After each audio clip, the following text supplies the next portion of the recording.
Bienvenidos a Factor FinTech, el único programa de televisión donde la tecnología y las finanzas se conectan con tu día a día. Yo soy Ian Dávila y en esta emisión hablaremos de cumplimiento fiscal inteligente, tecnología en la nube que transforma tu empresa. En FinTech, en la vida diaria, el hype cripto es innegable. Cada noticia sobre XRP o Bitcoin desata euforia, pero también riesgos. La clave está en invertir con información, no con emoción.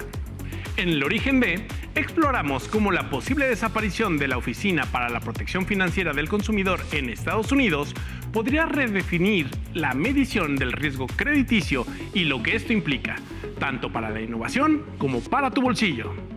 En nuestra entrevista nos acompaña el día de hoy en el estudio Erika Rivera Romero, quien es editora general de IDC, para hablarnos de que la seguridad fiscal ya no es opcional, es clave para cumplir con la ley y proteger a las empresas. Nuestra conductora de inteligencia artificial, Betsy, nos lanza la pregunta: ¿sabías que las fintech mexicanas ya no están dando sus primeros pasos? ¿Están escalando a lo grande? Betsy te cuenta todo esto y más. En Radar Digital, las modificaciones a la ley antilavado en México imponen un nuevo reto a las empresas mientras buscan frenar operaciones ilícitas. Nuestro especialista te lo cuenta todo. Esto es Factor FinTech. Comenzamos. Cada día una innovación. Esto es Tendencia FinTech. El mercado cripto experimentó una fuerte caída. Bitcoin, Ethereum y XRP retrocedieron alrededor de 2 a 3%, borrando las ganancias impulsadas por un discurso optimista del presidente de la Federación, Jerome Powell. La volatilidad se disparó cuando una ballena vendió 24,000 BTC, provocando una flash crash y liquidaciones por cientos de millones de dólares. Ethereum mostró resistencia, pero la incertidumbre se mantiene en el aire. La Federación Mundial de Bolsas ha urgido a organismos reguladores como la SEC de Estados Unidos y ESMA en Europa a imponer regulaciones más estrictas para las acciones tokenizadas, activos digitales que replican acciones sin otorgar derechos legales reales de propiedad, alertando sobre riesgos para los inversores y la integridad del mercado. Ripple ha cerrado una alianza con SBI, un licenciatario japonés, para lanzar un stablecoin respaldado por activos reales. Este movimiento responde a una creciente demanda institucional que impulsa la expansión del mercado hacia la evaluación de billones de dólares. Galaxy Digital, Jump Crypto y Multicoin Capital planean recaudar $1,000 millones para crear la mayor tesorería de activos digitales enfocada en Solana. Han contratado a Cantor Fitzgerald como banco principal para adquirir una empresa cotizada, Sol Strategies, y desarrollar este vehículo financiero.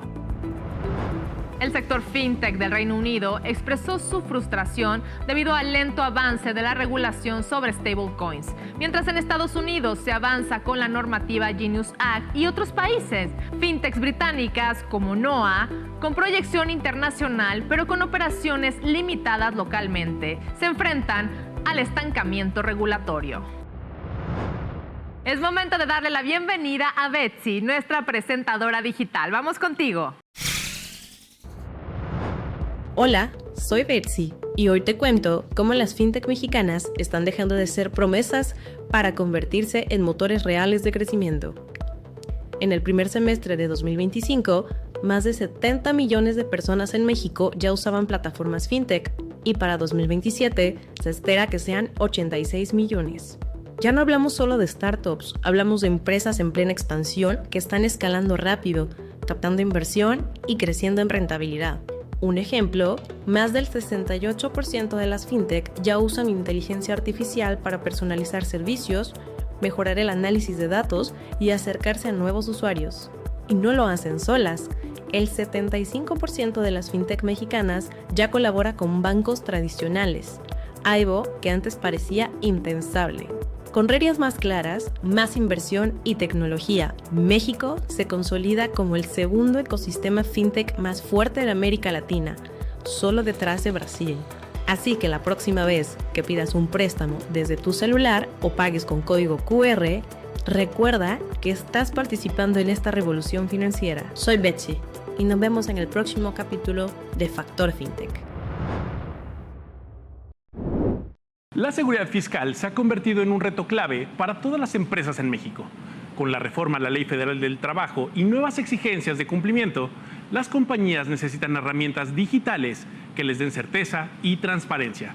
Por ello nos acompaña en el estudio Erika Rivera, ella es editora general de IDC, para ponernos al día sobre estos temas. Bienvenida. Hola, Erika. ¿Qué tal? Buenas tardes. Oye, Erika, ¿por qué es importante para los negocios en México contar con procesos seguros y sobre todo transparentes? Bueno, es importante para cualquier compañía contar con estos procesos seguros y transparentes por aquello de dos cosas. La primera de ellas es que les permite el cumplimiento de sus obligaciones ante las diversas autoridades, y la segunda es que pues les permite adaptarse mejor a los cambios constantes que hay actualmente en las leyes. Hablando de cumplimientos, ¿cuáles dirías, bajo tu particular punto de vista, que son los principales riesgos fiscales a los que todas las compañías se enfrentan, sobre todo las que carecen de herramientas digitales? ¿Qué riesgos fiscales tendrán debido a la certeza y bajo el cumplimiento que deben de tener? Bueno, pues realmente aquí el riesgo es un riesgo patrimonial.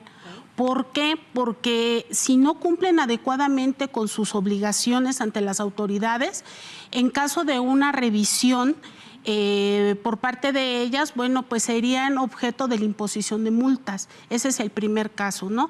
Y esto, el hecho de que sean requeridas fiscalmente o señaladas fiscalmente, comercialmente también les afecta. ¿Por qué? Porque si no, al momento de hacer una transacción comercial, sabemos que ya muchas veces nos están pidiendo una opinión de cumplimiento. Y en dado caso que esta sea negativa, bueno, pues puede entorpecer, ¿no? A tal grado que incluso pueden obstaculizar o de plano no concretar una venta comercial. Okay. Y sabemos que quienes no tienen una herramienta realmente importante que les ayuden a solucionar esos problemas, pues simplemente son el día a día de cada uno de ellos, ¿no? Pero, por ejemplo, para quienes no conocen qué es IDC y cuál ha sido su papel en la transformación del cumplimiento fiscal y sobre todo laboral en México, ¿qué nos puedes decir? Bueno, pues IDC, asesor fiscal, jurídico y laboral, es una herramienta de trabajo que tiene como objetivo acercar información sobre el cumplimiento de las obligaciones que tienen todos los empresarios. A lo largo de casi 40 años que tenemos en el mercado, hemos alimentado, hemos puesto a disposición de los empresarios una serie de servicios, ¿no? ¿Cuáles son esos servicios? El primero de ellos es nuestro servicio de consultoría, en donde todos los expertos que tenemos en materia fiscal, laboral, seguridad social, jurídico empresarial y comercio exterior, estudian diariamente. ¿Para qué? Para darle solución a las dudas puntuales que tienen nuestros suscriptores. La verdad es un conjunto de herramientas digitales con las que ustedes colaboran o trabajan, ¿no? Como empresa, hablando de podcast, hablando de esta plataforma en la nube, que es súper importante, de IDC Solution. Pero a ver, cuéntame, me imagino que algunas de ellas, o casi todas, trabajan con la inteligencia artificial. ¿Qué papel juega la IA hoy en día? Que bueno, pues estamos hablando que ya es el futuro, ¿no? Para poder administrar empresas, el futuro de las finanzas, de las fintech, a todo a nivel global, a nivel internacional, a nivel local. ¿Cómo la IA se relaciona con IDC? ¿Cómo se relaciona? Bueno, pues aquí hay que tener en cuenta que ya las autoridades lo que hacen es llevar un cruce de información. Y a través de ese cruce de información, si detectan alguna discrepancia que haya, de inmediato requieren a las empresas, ¿no? A esas empresas omisas, ¿no? Entonces, ¿qué es lo que nosotros estamos haciendo en IDC? Bueno, a través de esta nueva plataforma que es IDC Solution, lo que se hace es, a través de la inteligencia artificial, este programa lo que hace es generar cierta información, ¿no? Y esa información le va a servir para dar respuesta a algún requerimiento por parte de las autoridades, ya sea el SAT, el Seguro Social o el Infonavit. Entonces, al final, lo que da esta herramienta IDC Solution es dar información al usuario. ¿Para qué? Para que pueda atender de manera oportuna esos requerimientos de información, ¿no? Y, por ejemplo, Erika, ¿cómo visualizas este futuro de la seguridad fiscal digital en México? ¿Y cuál será el papel de IDC como asesor fiscal, jurídico y sobre todo laboral en los próximos años?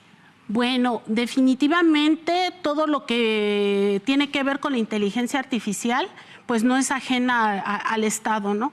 Entonces, estamos vislumbrando que el Estado al final lo que va a hacer es allegarse de más recursos. ¿Para qué? Para cumplir con todos sus programas, principalmente sociales, ¿no? Como son las pensiones y las becas del bienestar.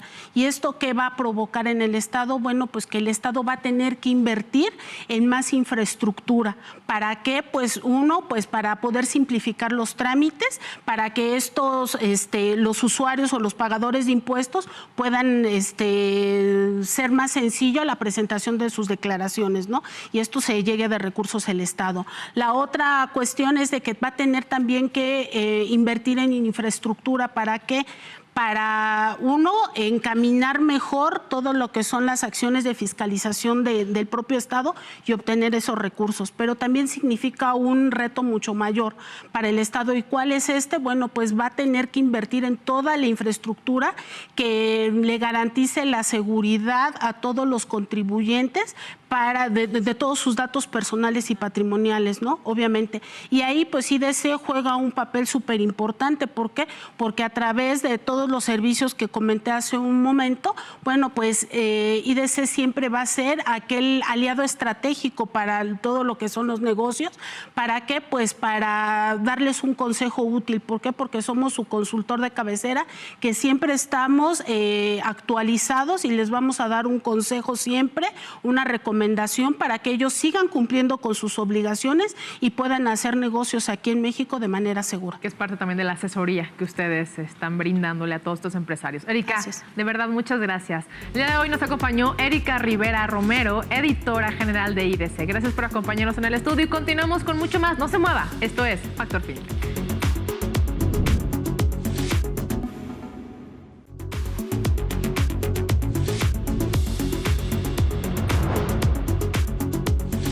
La ley antilavado en México está en un momento de transformación. Las recientes modificaciones buscan frenar operaciones ilícitas, pero al mismo tiempo ponen a prueba a miles de empresas clasificadas como de actividades vulnerables. Todo esto para analizar el tema y debatir las implicaciones, nos acompaña en el estudio Jorge Rodríguez. Bienvenido. Hola, Ian. Muchas gracias. Jorge, ¿qué opinas con esta cuestión del exceso de la regulación? ¿Crees que al final de cuentas es un factor? ¿Existe un exceso de regulación? ¿O cómo ves esta cuestión para empezar? Vale, pues mira, aquí voy a hablar de dos puntos importantes. El primero, sí, claro que existe una carga de regulación, sobre todo para las empresas que son pymes y chicas. Entonces sí hay un exceso de regulación, pero recordemos que la parte fundamental de este proceso es poder alinearnos a marcos internacionales para prevenir el lavado de dinero. Por eso es que esta ley también lo que busca es fortalecer el ecosistema financiero mexicano, evidentemente, y por otro lado la economía. Aunque sí pareciera a viva voz que existe un reto importante, sobre todo para las pymes. Oye, ¿y no se vuelve un obstáculo, sobre todo para las pymes, como bien lo acabas de mencionar, no se vuelve un obstáculo en sus operaciones día a día? Digo, porque a veces sabemos que estas regulaciones vienen acompañadas a veces de procedimientos, softwares, etcétera, que al final de cuentas empiezan a obstaculizar sobre todo al emprendedor o a la pyme. ¿Qué opinas de esta cuestión? ¿Está realmente pensada en estas regulaciones a estas organizaciones o definitiva es parejo para todos, piso parejo, no importa de qué tamaño seas? Sí, la verdad es que sí es una regulación con piso parejo. ¿Qué quiere decir esto? Para las empresas grandes es un reto, pero para las empresas pequeñas es aún más el tema de carga de cumplimiento.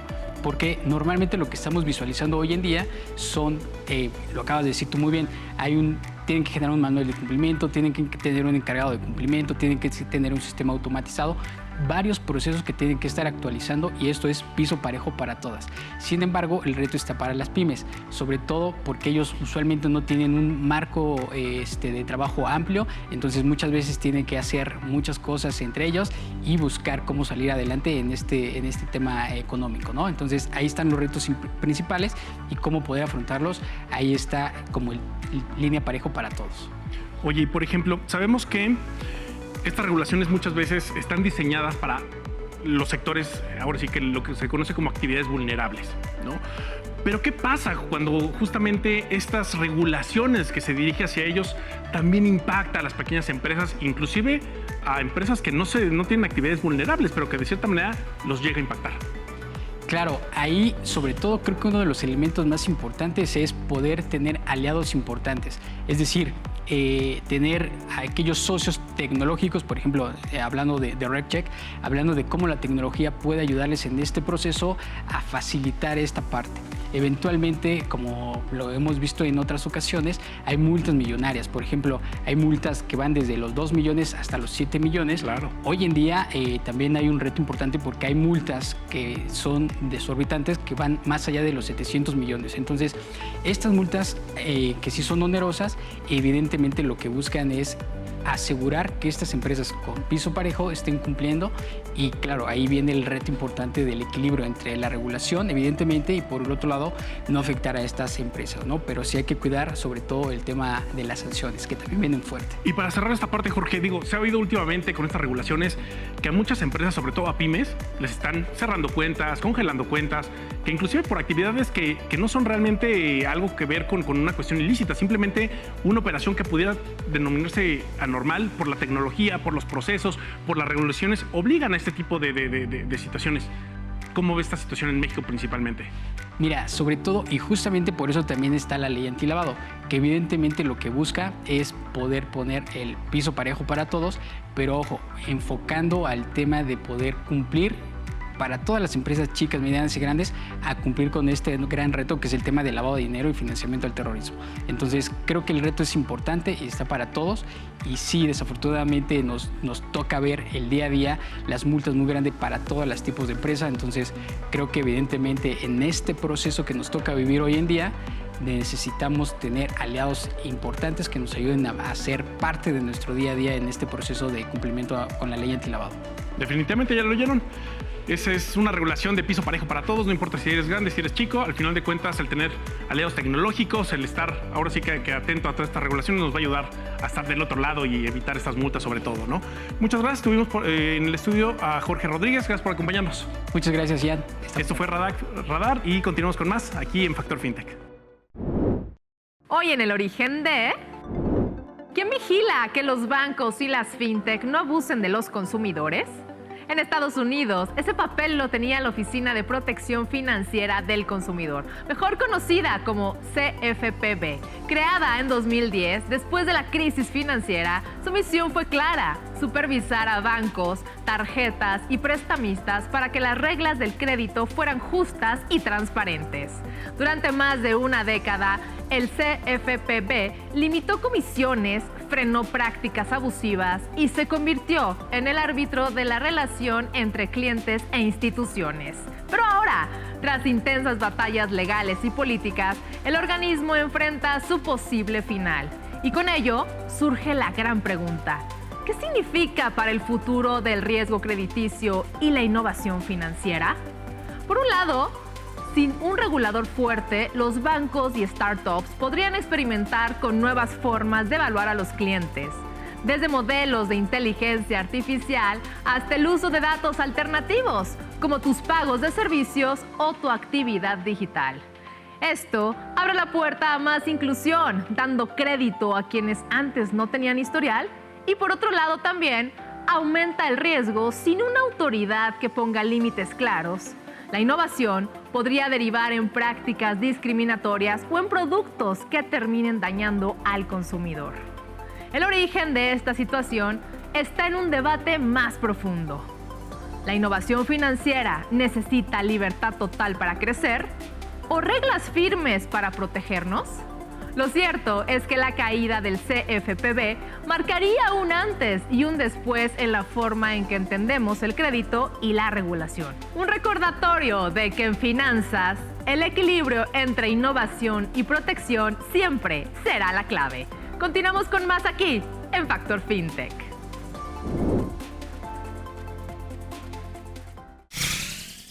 En los últimos años, las criptomonedas se han vuelto un tema recurrente en medios, redes sociales y hasta en conversaciones cotidianas. Cada tanto surge un nuevo boom, que si Bitcoin va a romper récords, que si XRP será el próximo gigante financiero o que tal proyecto es la oportunidad de inversión de este siglo. Este fenómeno se conoce como hype, es decir, una especie de euforia colectiva que genera expectativas altísimas, muchas veces sin bases sólidas. Y aunque el mundo cripto sí representa innovación y oportunidades, también exige precaución. XRP, por ejemplo, es una criptomoneda que ha llamado la atención por su relación con sistema de pagos internacionales y por su caso legal contra la Comisión de Bolsa y Valores de Estados Unidos. Cada noticia positiva o negativa dispara olas de entusiasmo o de miedo en los mercados. Lo mismo ha ocurrido con otros tokens que prometen revolucionar la banca, el arte digital o incluso la forma en que usamos el Internet. El problema aparece cuando la emoción supera a la información. Miles de personas compran impulsadas por lo que ven en TikTok, en YouTube o en un grupo de WhatsApp, sin realmente investigar. El resultado suele ser el mismo. Quienes entran tarde al entusiasmo terminan comprando caro y cuando el precio se desploma, sufren grandes pérdidas. Esto no significa que invertir en cripto sea malo, al contrario, el ecosistema ofrece innovación, tecnología real, pero como en cualquier inversión, hay riesgos. Y en el caso de las criptomonedas, la volatilidad es mucho mayor que en los mercados tradicionales. Para esto, te voy a dar unas recomendaciones. Investiga antes de invertir. No basta con ver un tweet o un video viral. Lee fuentes confiables. Entiende qué problema intenta resolver cada proyecto y cuál es su respaldo. 2. No inviertas más de lo que estés dispuesto a perder. Así de simple, el dinero destinado a cripto debe ser capital de riesgo. Diversifica. No pongas todo en XRP ni en Bitcoin, ni en un solo token. Diversificar reduce riesgos. Cuidado con los gurús. Si alguien te promete ganancias seguras o multiplicar tu dinero rápidamente, desconfía. En el mundo financiero no existen garantías absolutas. Piensa a largo plazo. Los altibajos son parte del mercado. Si tu estrategia es solo subirme al hype, probablemente terminarás comprando en pico y vendiendo en la caída. El hype de XRP y otras criptomonedas es atractivo, seductor y hasta contagioso. Pero la emoción no debe reemplazar el criterio. El futuro financiero probablemente sí tenga un lugar importante para las criptomonedas. Pero llegar ahí requiere de paciencia, información y sobre todo estrategia. Y sobre todo recordemos que debemos invertir informados porque no solo protege nuestro dinero, sino también nos da la tranquilidad de estar construyendo con inteligencia en lugar de dejarnos llevar por esta ola. Mientras llega el próximo episodio, te invitamos a seguir la conversación en nuestras redes sociales en @FactorFintech. Comparte, comenta y súmate a la comunidad que está transformando las finanzas desde la tecnología. Y no olvides visitar nuestro portal www.factorfintech.com, donde encontrarás entrevistas, cápsulas y mucho más contenido exclusivo. Yo soy Ian Dávila. Y yo soy Paola Alcocer y esto fue Factor Fintech. Hasta la próxima.